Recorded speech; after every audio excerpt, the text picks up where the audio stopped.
ओम शांति। हाणे बाबा खे याद करो। मां आत्मा भ्रुकुटी जे विच में वेठी आहियां।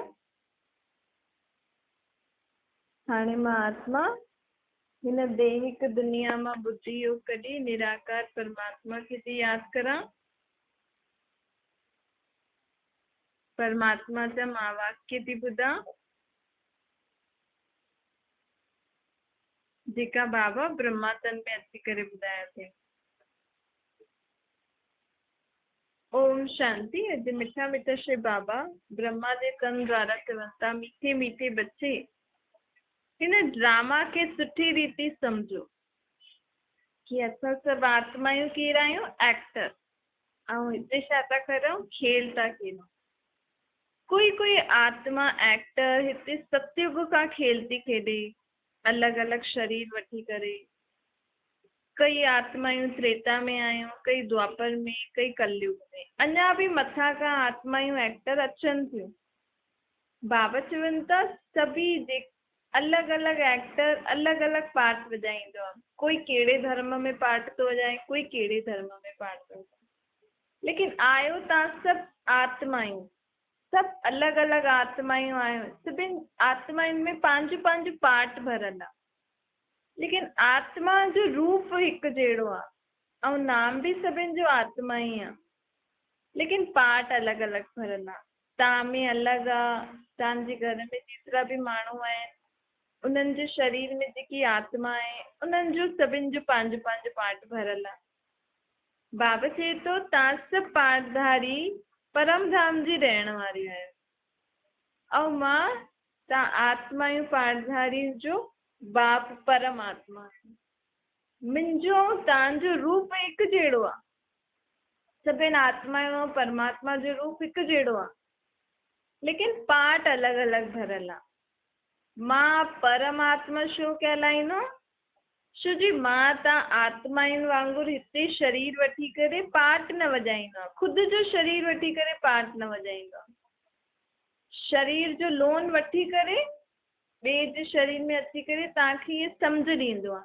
छो जी तव्हां आत्माऊं एक्टर न हिते पार्ट वॼाईंदे वॼाईंदे ख़ुदि खे बि भुलिजी आहियो, पंहिंजे घर खे बि भुलिजी आहियो ऐं इहो बि भुलिजी आहियो कि असां त हिते खेल था खेॾूं। त बाबा चए थो हाणे मां मथां खां हेठि तव्हांखे कीअं इहे सम्झ ॾियणु अचां पई। तव्हां त ॾाढे समय खां दुखी आहियो, परेशान आहियो, मूंखे सॾु था करो, त मूंखे तव्हांखे इहे मुख्य सम्झानी ॾियणी आहे। त मां हिकु शरीर जो लोन वठंदो आहे, उन शरीर में ई हर 5-4 साल में हिकु बार अची करे तव्हां आत्मा एक्टर खे इहे ज्ञान ॾींदो आहियां कि तव्हां आत्मा आहियो, शरीर में रहण वारी एक्टर ऐं परमधाम जा रहण वारा आहियो। हाणे तव्हां आत्मायूं एक्टर में शक्ति कोन्हे, सम्झ कोन्हे, गुण कोन। त हाणे वरी खां मूंखे यादि करे मुंहिंजे हिन ज्ञान खे ॿुधी सम्झो ऐं कीअं पार्ट वॼाइणो आहे इहो सिखो। असां आत्माउनि खे हाणे पार्ट वॼाइण ई नथो अचे न, तॾहिं त असां घड़ी घड़ी परेशान दुखी था थियूं ऐं कंहिंखे था सॾु करूं? परमात्मा। बाबा चए थो हिन मनुष्य सृष्टि ड्रामा जो हले थो, इन जो डायरेक्टर मां आहियां। हाणे मां डायरेक्टर ॾिसां थो कि तव्हां सभु एक्टर्स खे त पार्ट वॼाइण ई नथो अचे। तव्हां त हिकदमि दुखी परेशान थी विया आहियो, सभु कुझु भुलिजी विया आहियो। हाणे मां तव्हां सभिनि खे एक्टिंग करणु सेखारणु आहियां। उनजे लाइ मां इहे ज्ञान थो ॾियां। उनजे लाइ सभिनि खां छो जी सुख दुख जो पार्ट कीअं वॼाइणो आहे इहे त सभु भुलिजी विया आहिनि न। बाक़ी कहिड़ो पार्ट वॼाइणु ईंदो अथव तव्हांखे? दुख जो, अशांति जो, हिक ॿिए खे चिढ़ाइणु, हिक ॿिए जे लाइ बुरो भलो चइणु, उल्टी सुठियूं ॻाल्हियूं सोचणु, पुराणियूं ॻाल्हियूं सोचे करे स्वयं खे दुखी करणु, इहे तव्हांखे पार्ट सुठो वॼाइणु थो अचे। लेकिन मां सुख जो पार्ट, ख़ुशी जो पार्ट, सदा शुद्ध पवित्रता जो पार्ट कीअं वॼायां इहो तव्हांखे नथो अचे। दुख जो पार्ट वॼाए करे दुखी बि था थियो, पोइ मूंखे सॾु बि था करो। त हाणे मां तव्हांखे इहो ई सम्झ ॾियणु आयो आहियां कि सुख शांति ऐं ख़ुशियुनि वारो पार्ट कीअं वॼायां। उनजे लाइ मुख्य बाबा चए थो कि हाणे स्वयं खे आत्मा सम्झो, मूंखे निराकार रूप में यादि करो। जो मां ॻाल्हियूं ॿुधायां थो उनखे सिर्फ़ु ॿुधी करे न रखो, उन्हनि खे घड़ी घड़ी मन में यादि करे उन जे बारे में वीचार करो। जीअं असांखे कोई फ़ोन ते ॻाल्हि ॿुधाईंदो आहे त असां फ़ोन ते कंहिं ॻाल्हि ॿुधाई त उनजे बारे में सोचणु लॻी वेंदा आहियूं न। त हाणे तव्हांखे बि परमात्मा जेकी ॻाल्हियूं थो ॿुधाए उन्हनि जे बारे में सोचो, त फालतू ॻाल्हियूं सोचणु पंहिंजे पाण ई बंदि थी वेंदियूं न। ऐं हमेशह सुठो सुठो सोचो। ॿियो बाबा छा थो चए कि पंहिंजी जेका गुण अथव न तव्हांजा अवगुण, उन्हनि खे कढी करे गुणनि खे धारण करो। गुणनि खे धारण करण जी शक्ति मां थो ॾियां, तंहिं करे मूंखे यादि करो। ॿियो विकारनि खे छॾो त तव्हांजो पाठ ॾाढो सुठो थी वेंदो। बाबा चए थो पहिरियों पहिरियों तव्हां आत्माऊं जॾहिं परम धाम खां हेठि आया आहियो न त तव्हां ॾाढी शुद्ध, ॾाढी सुठियूं सुठा गुण शक्तियूं सम्झ हुई तव्हां में। तव्हां आत्माऊं पहिरियों ॾाढो सुठी रीति पाठ वॼाईंदा आहियो। हाणे तव्हां आत्माऊं एक्टर विकारनि जी वश थी वई आहे, इन करे पतित थी वई आहे। तव्हां में सम्झ ई घटि थी वई आहे। काम विकार जे कारण मनुष्य आत्मा जी बुद्धि भ्रष्ट थी वेंदी आहे। बाबा चयो था मुख्य कारण छा आहे बुद्धि भ्रष्ट थियण जी? ये विकार, उनमें बि काम ऐं क्रोध मुख्य विकार आहिनि। क्रोधी छा कंदो आहे? भौ भौ भौ कंदो आहे, ये ई कंदो आहे न क्रोध। ये ॿ विकार ई मनुष्य आत्मा जो सभिनि खां वॾा कहिड़ा आहिनि? शत्रु आहिनि। विकारनि जो बुत ठाहे करे रावण ठाहे करे जलायूं त था, लेकिन सम्झो नथा कि असांजे अंदरि ई इहे भूत आहिनि, असांजे अंदरि इहो रावण अर्थात विकार वेठो आहे, आत्मा खे पकड़े वेठो आहे। जे करे बाबा चए थो हाणे हिन महाशत्रु सां मुक्त थियो मुंहिंजी शक्ति सां, मूंखे निराकार रूप में यादि करे, त तव्हांजे जीवन में सुख शांति ईंदी। बाप चए थो कि मां हिन ब्रह्मा जे तन में हिन जी 60 वर्ष जी आयु खां पोइ ईंदो आहे। ऐं इहो बि गृहस्थी हुयो, धंधे वारो हुयो, परंतु 60 वर्ष जी आयु खां पोइ मूंखे हिन जे शरीर में प्रवेश थियणो हुयो, छो जी मूंखे तव्हां सभिनि खे इहे ज्ञान ॾियणो हो। इन आत्मा जो शरीर ई निमित्त ठहियो आहे न, ज्ञान कंहिंजे शरीर में अची करे त ॾींदमि न त कि जीव जंतु जानवरनि जे लाइ जे शरीर में, बैल जे शरीर में अची करे त ज्ञान कीअं ॾियां मां तव्हांखे? अगरि मां कच्छ मच्छ अवतार वठी अचां, बैल ते अचां, नाग जे रूप में अचां तव्हांजे घर में तव्हांखे ज्ञान ॾियण, त तव्हां मूंखे घुसण ई न ॾियो पहिरियों त। अगरि घुसण बि ॾियो त तव्हांखे मुंहिंजी भाषा कीअं सम्झ में ईंदी? सर्व जो सदगति दाता निराकार बाप हिन पुरुषोत्तम संगम युग ते आयो आहे। कलयुग जो अंत, सतयुग जे आदि, ये विच जे समय खे पुरुषोत्तम संगम युग चइबो आहे। मनुष्य आत्मा खे उत्तम ठाहिण लाइ, आत्मा खे पुरुष चईंदा आहिनि न, आत्मा खे उत्तम ठाहिण लाइ परमात्मा हिन समय ईंदो आहे। उत्तम आत्मा अर्थात जंहिं आत्मा जा वीचार कर्म ॾाढा सुठा हुजनि, सभिनि जे लाइ सुखदाई हुजनि। हाणे इहे तव्हांखे घड़ी घड़ी यादि हुजणो खपे कि मां हाणे कहिड़े युग में आहियां? संगम युग में।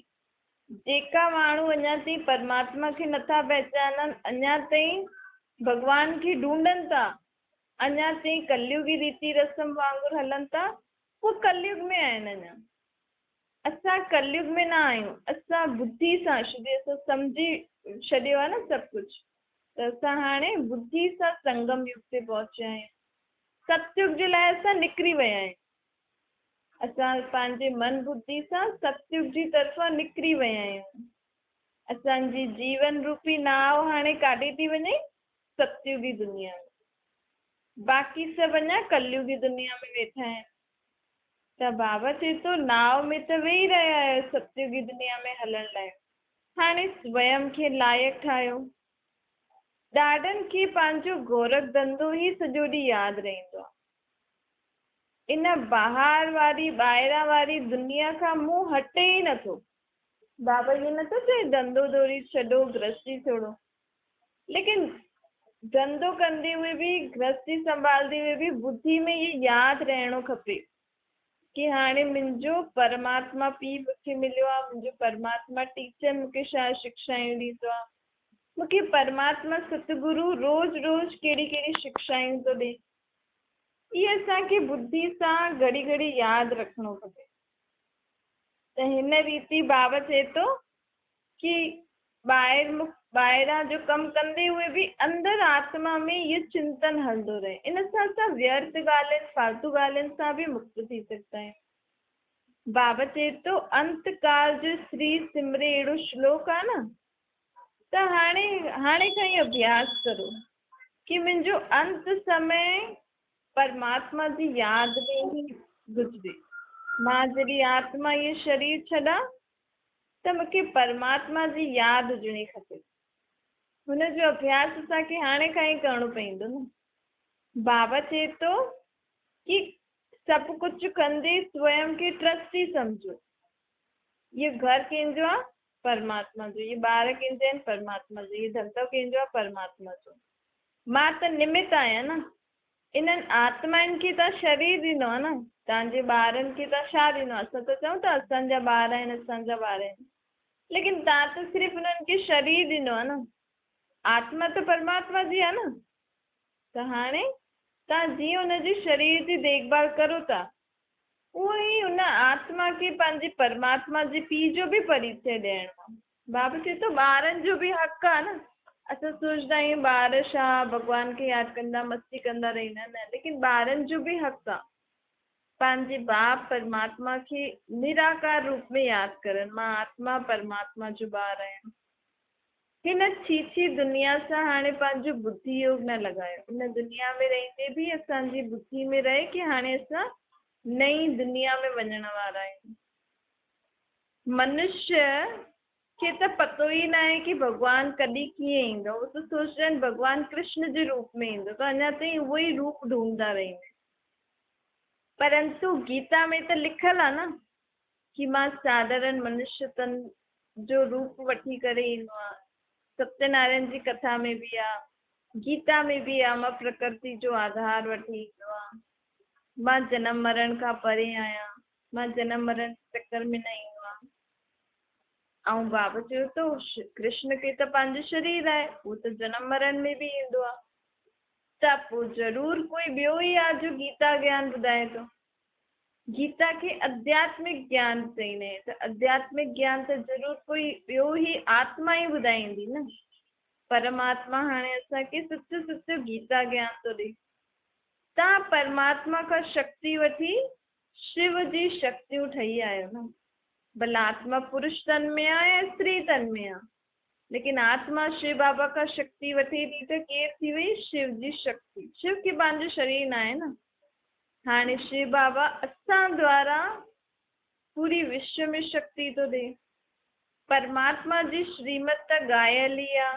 परमात्मा जी श्रीमत एतिरी ऊची आहे कि परमात्मा जी श्रीमत सां पूरो विश्व स्वर्ग ठही वेंदो आहे।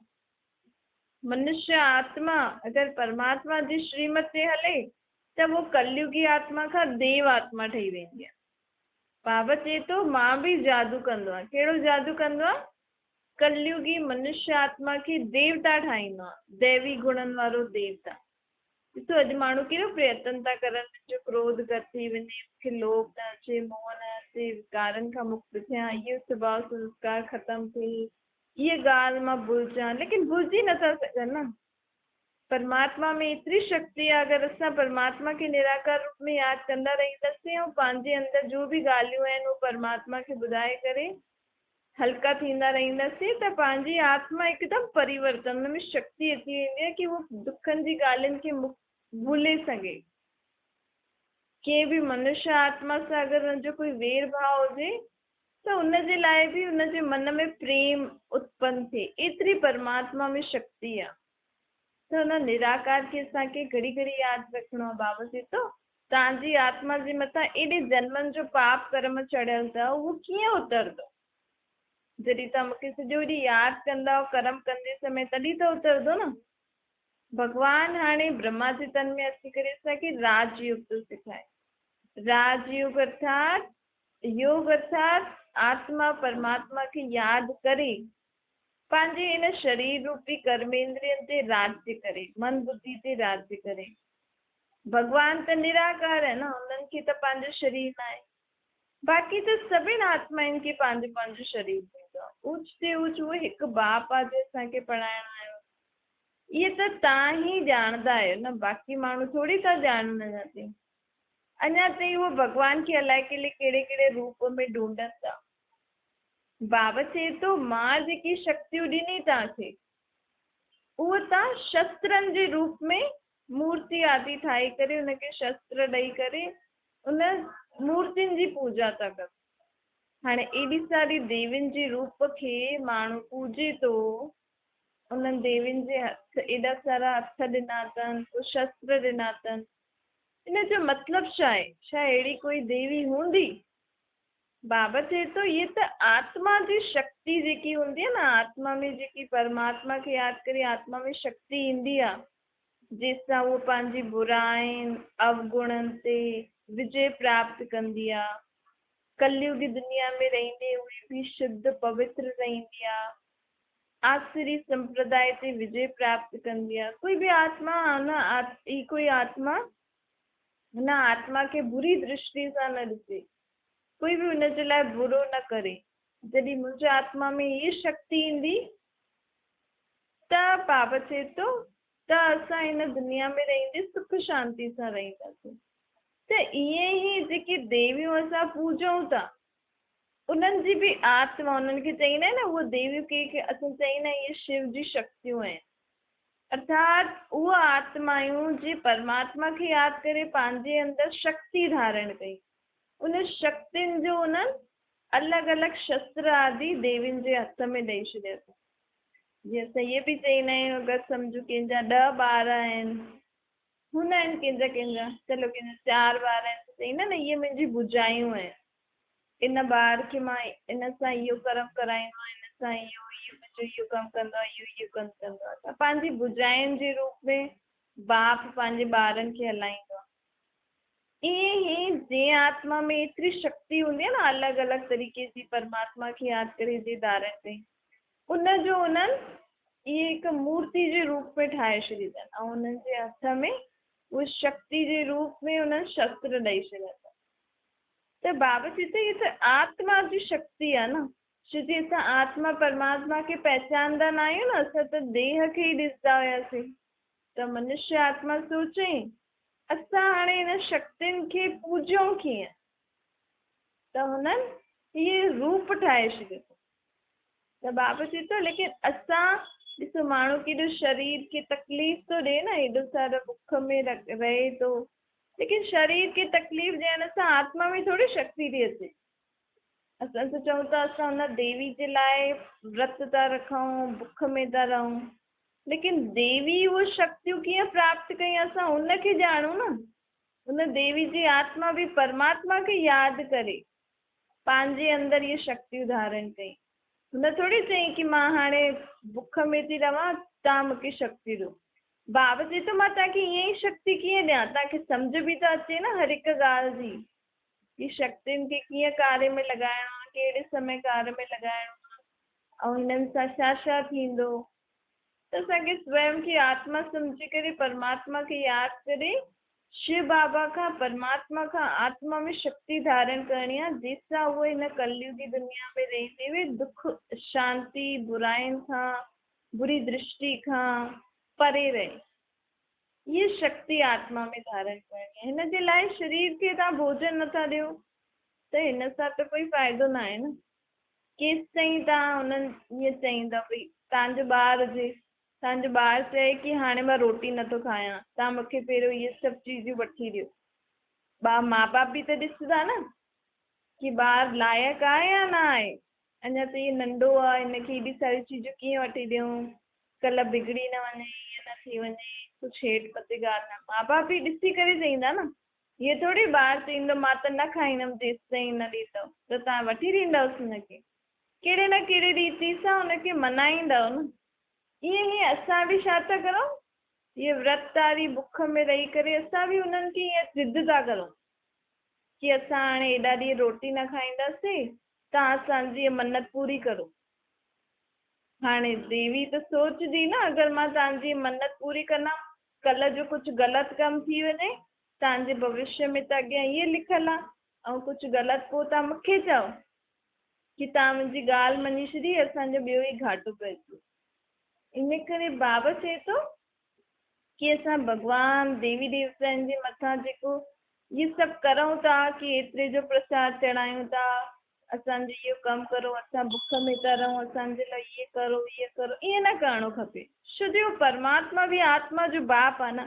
पर तव्हां कहिड़े बि देवी देवता खे पूॼो था, तव्हांजी मनोकामना, तव्हांजी मन जी ॻाल्हि कंहिं वटि थी वञे? निराकार परमात्मा वटि। छो जी वो देवी जी आत्मा भी परमात्मा खां ई प्राप्ति वठदी आहे न। वो देवता जी आत्मा भी परमात्मा खां ई प्राप्ति वठदी आहे। तव्हांजा जेका गुरु संत आहिनि उहे बि योग अभ्यास साधना कंदा आहिनि, उन्हनि खे शक्ति ॾियण वारो बि परमात्मा आहे। त बाबा चए थो कि मां तव्हांजो पीउ आहियां। हमेशह अगरि तव्हांखे कुझु मूंखां खपे त हीअं चओ कि असांखे इहे खपे, अगरि तव्हांखे ठीकु लॻे थी त तव्हां असांखे ॾियो। ईअं न कि अगरि परमात्मा या देवी या देवता तव्हांजी मनोकामना पूरी नथो करे त तव्हां हुननि सां नाराज़ थी वञो, पोइ उन्हनि खे यादि ई न करो। कई माण्हू ईअं थींदा आहिनि न कि कॾहिं कुझु दुख अची वेंदो अथनि त चईंदा आहिनि छा कयूं भॻवानु, असां त एॾो पाठ था करूं, एॾो भक्ति था करूं, कुझु करे त अथो न। हिकु त असां सही रीति हुनखे यादि नथा करूं, ॿियो अगरि असांजे जीवन में उहा ॻाल्हि नथी थिए, मतिलबु उहा असांजे लाइ सुठी न आहे। वो भी असांजो पीउ आहे न आत्मा जो। उनखे त पंहिंजे आत्मा खे आत्मा में कहिड़ा कहिड़ा कर्म कयल आहिनि ऐं आत्मा जो फ्यूचर छा आहे, परमात्मा बि सभु कुझु ॾिसी करे ई आत्मा खे ईअं ॾींदो आहे। हिन करे इहा हठ योग आदि हठ जो कुझु बि भक्ति न करणी आहे। हमेशह सम्झी करे करो कि मां आत्मा परमात्मा खे यादि थी करा, पंहिंजे मन जी ॻाल्हियूं थी ॿुधां। अगरि परमात्मा खे सुठो लॻंदो त मुंहिंजे जीवन में करे छॾंदो, उहो बि त मुंहिंजो पीउ आहे न। हाणे बाबा चए थो श्रीमत ते हलो त तव्हां आत्माउनि जी उन्नति थी। तव्हांखे हाणे मां पढ़ाई पढ़ाइणु आहियां। त जहिड़ी ॿार जॾहिं पढ़ाई पढ़े वठंदा आहिनि स्कूल में, त घर वञी हुनजे बारे में वापसि रिवाइज़ कंदा आहिनि, थोरो हुनखे सम्झंदा आहिनि, तॾहिं त उहो ॿुधी में वेहींदो आहे न। ईअं ई बाबा बि असांखे जो ॻाल्हियूं ॿुधाए थो हुनजे बारे में वीचार सागर मंथन कंदा रहो, स्वयं खे आत्मा सम्झी करे कर्म करो त तव्हांजो इहो ज्ञान पक्को थींदो वेंदो। इहा मंज़िल ॾाढी वॾी आहे, छो जो हिन में स्वयं खे आत्मा सम्झणो हूंदो आहे न। ॿियो किथे त असांखे कॾहिं इहो चयो ई न कि तव्हां स्वयं खे आत्मा सम्झो, परमात्मा खे यादि करो त तव्हांखे प्राप्ति थींदी। भक्ति मार्ग में महिनत ॿी तरीक़े जी आहे, लेकिन हिते कहिड़ी महिनत आहे? आत्मा परमात्मा खे यादि करे। जेतिरो जेतिरो आत्मा पंहिंजे पीउ सां संबंध जोड़दी, उनखे पंहिंजो मञदी, उन अनुसार उनखे प्राप्ति थींदी। भक्ति मार्ग में त अनेक प्रकार सां माण्हू भॻवान खे रिझाईंदा रहंदा आहिनि। हिते बाबा चए थो हिते उहो महिनत न आहे। हिते त जीअं जेतिरो जेतिरो आत्मा परमात्मा जी श्रीमत ते हलंदी, पंहिंजे पीउ जे मत ते हलंदी, पंहिंजे पीउ जे चए ते हलंदी, ओतिरो हुन आत्मा खे आपे ई प्राप्ति थी वेंदी। कंहिंजो बि अवगुण न ॾिसणो आहे, हाणे गुणनि खे ई ॾिसणो आहे। अवगुण खे ॾिसंदे ई मुंहुं मोड़े छॾियो।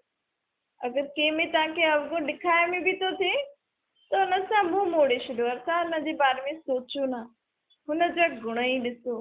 बुद्धि सां त सम्झो अथव न कि असां आत्माउनि जो हाणे पीउ केरु आहे, असांजी उन्नति कीअं थी सघंदी आहे। त हाणे जॾहिं सम्झो अथव कि मुंहिंजो आत्मा जी उन्नति कीअं थी सघंदी आहे त हुन ते हलणो खपे न। कहिड़े ऊच पद जी प्राप्ति आहे, केॾो ऊचो वरितो बाबा असांखे ॾियणो आहे। सत्युगी दुनिया जो वरितो बाबा हिते ॾियणु आयो। बाबा चए थो कि ॾिसो मां त निराकार आहियां, मुंहिंजो वेही करे लिंग ठाहे करे पूजा आदि करण लाइ लिंग ठाहे छॾ। छो जी मनुष्य आत्मा खे कुझु करण लाइ खपे न, भक्ति आदि फूल आदि केथे चढ़ायूं त शिवलिंग आदि ठाहे छॾनि।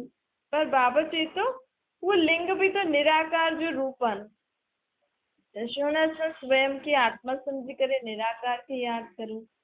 हाणे विक्रमाजीत संवत अचण वारो आहे। द्वापर युग खां विक्रमी संवत शुरू थियो। द्वापर युग खां विकारी सिस्टम शुरू थियो। हाणे जेको ॿियो युग अचण वारो सतयुग में, हुते विक्रमाजीत संवत हूंदो, अर्थात हुते हर कर्म विकारनि सां मुक्त हूंदो। जॾहिं खां इहे रावण अर्थात विकार आया आहिनि, तॾहिं खां मनुष्य आत्मा विकारनि जे वश थी करे सभु कर्म करे थी। लेकिन हाणे परमात्मा राम अहिड़ी दुनिया थो ठाहे, उन दुनिया में सभु कर्म कीअं थींदो? विक्रमनि सां बिना, अर्थात निर्विकारी हूंदो। मनुष्य आत्मा जॾहिं देव आत्मा विकारनि जे वश थी करे कर्म करण लॻी वई, त हुन पंहिंजे धर्म मां असली देवी देवता धर्म जो आहे इहे चइण ई बंदि करे छॾियो। छो जी हुन धर्म जी मूल धारणा ई आहे पवित्रता। जॾहिं देव आत्मा इहा पवित्रता जी धारणा न पियो करे सघे, त हुन पंहिंजे पाण खे देवी देवता धर्म जो न कहलाए, त वञी करे जेका इहा इस्लामी माण्हू आहिनि, जेका ॿिया धर्म वारा आहिनि, उन्हनि असांखे नाम ॾिनो। छो जी भारत जे पास में सिंधु नदी आहे न, त उहो स खे ह चईंदा हुया, त चई इहे त हिंदुस्तान, स्थान मतिलबु रहण वारो, त असांजे भारत खे नाम ॾेई छॾनि हिंदुस्तान। छो जी सिंधु नदी जे पास में आहे, हिंदुस्तान में रहण वारा इहे हिंदू आहिनि, तॾहिं खां हिंदू धर्म निकितो आहे। असल में हिंदू धर्म खे स्थापन थोरी कयो, इहे त ॿाहिरनि वारनि जेका मुस्लिम आदि जो ॿियो धर्म आयो द्वापर युग में इस्लामियुनि जो, इन्हनि असांखे इहो नाम ॾिनो आहे कि इहे हिंदुस्तान में रहण वारा हिंदू धर्म वारा आहिनि। असल में असां पूॼूं देवी देवताउनि खे था न। ॾिसो क्रिश्चन माण्हू क्राइस्ट खे पूॼदा आहिनि, क्रिश्चन आहिनि, क्राइस्ट उन्हनि जो वॾो आहे, उन्हनि धर्म स्थापन कयो अथईं, त उन्हनि खे क्रिश्चन चईंदा आहिनि। मुस्लिम अल्लाह खे पूॼदा आहिनि।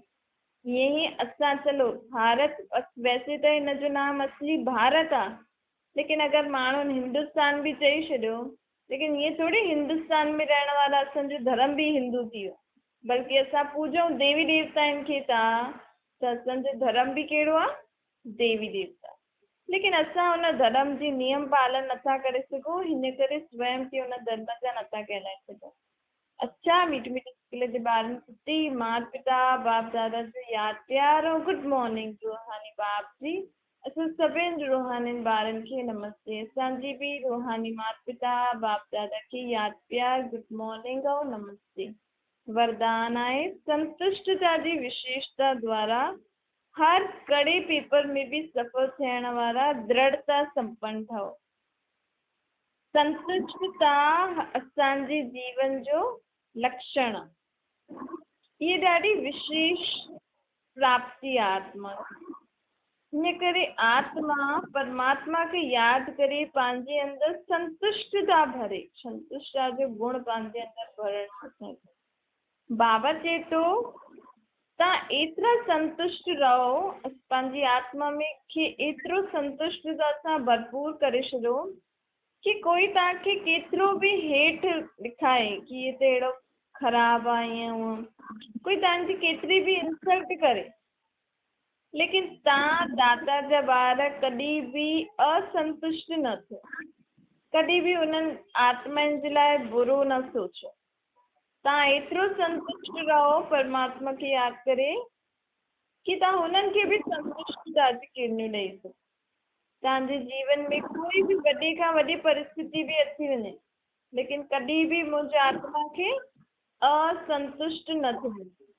जॾहिं असां पंहिंजे पाण खे इहे प्रॉमिस, इहो व्रत रखी छॾंदासीं, पंहिंजे अंदरि इहे दृढ़ संकल्प कंदासीं कि मां आत्मा सदा संतुष्ट रहींदमि, तॾहिं ई असां हर परिस्थिति में छा रही सघंदा आहियूं? संतुष्ट।